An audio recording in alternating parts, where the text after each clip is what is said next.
السلام عليكم صاحب بيال كسر دواد حق أن كأجي دونو مدحوينها دولة إريتريا سياس أفورقي أيا كدب سو دوينتي مدحوينها دولة فدرال كصومالي حسن شيخ محمود وبدا دعي صونة تصي هل كأي كنت وبرانيان عيدا مدي صوماليات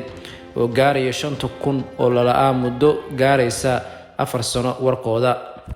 سياس أفورقي أيا سو دوينت كدب soo tusay ciidamada iyo xaalkooda iyo tababarkii oo u soo dhamaaday ciidamada kadib wada hadallo dhaadheer oo la galay ayay suurta gashay in la booqdo xarunta ay ku nool yihiin ciidamada Soomaaliyeed Asayas Afwarqi ayaa markii hore ku dooday inuusan ka ogolaan doonin xukuumadda Xasan Sheikh si la mid ah sidoo uga diiday xukuumadda Farmaajo in wax sawir ah ama booqasho rasmi ah lagu sameeyo ciidamada Soomaaliyeed ee tababartay dawladda Eritrea وإلا ويري إلا أي دولة قدر كسو بحسو لعكتي أي بلن قادي إن لوغو تببرو عيدامة الصومالية دولة إريتريا دولة قدر أيا كبلن قادي دولة إريتريا إني كبدونتو لقالها قبحة عيدامة الصومالية اللي لوغو تببرو دالكاسي إريتريا السياس أفورقي أيا هدا كدب بوقشادي مدحويني حسن شيخ محمود بوقدي عيدامة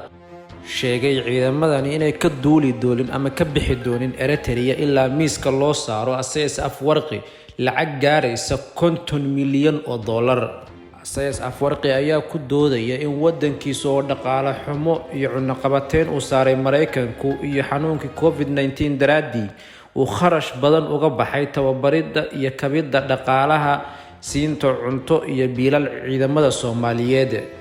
Asayas Afwarqi ayaa madaxweyne Xasan Sheikh Maxamuud ka codsaday in si nabad ah lagu dhameeyo arintani loona saaro Eritrea miiska lacag gaaraysa $50 milyan kadib ay diri doonaan ciidamada Soomaaliyeed si ay uga qayb qaataan badbaadinta ummadda Soomaaliyeed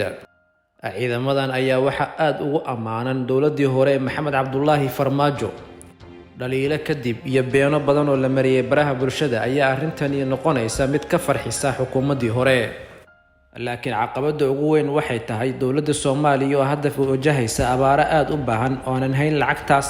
uu codsaday Asayas Afwarqi madaxweyne Xasan Sheikh Maxamuud ayaa la rajaynayaa usbuuca soo socda inuu aanbaxo dalkaasi Qatar kalana hadlo inay bixiso lacagtaas ay dalbatay dawladda Eritrea Qatar ayaa ahayd dawladii ku dhalisay dawladda Soomaaliya inay geeso ciidamadeeda Eritrea ballan qaaday inay bixin doonto kharashka iyo biilasha ku baxa ciidamadaasi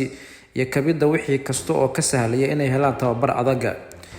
kadib khilaafyo dhaadheer dawladda Qatar ayaa arintan iskaga baxday sheegtana inay kaliya maareyn doonto ciidamada Soomaaliyeed ee lagu tababaro Qatar oo ah tiro yar iyo dhaqaalaha ay ku bixiso Qatar taageerida miisaaniyadda dawladda federaalka Soomaaliya dhageystayaal waa naga intaas xogtii aan ku eegaynay ciidamada Soomaaliyeed ee ku sugan dalkaas Eritrea fadlan haddaad kanaalkeena ku cusub tahay subscribe noo saar si ay noogu noqoto dhiirigelin mahadsanidin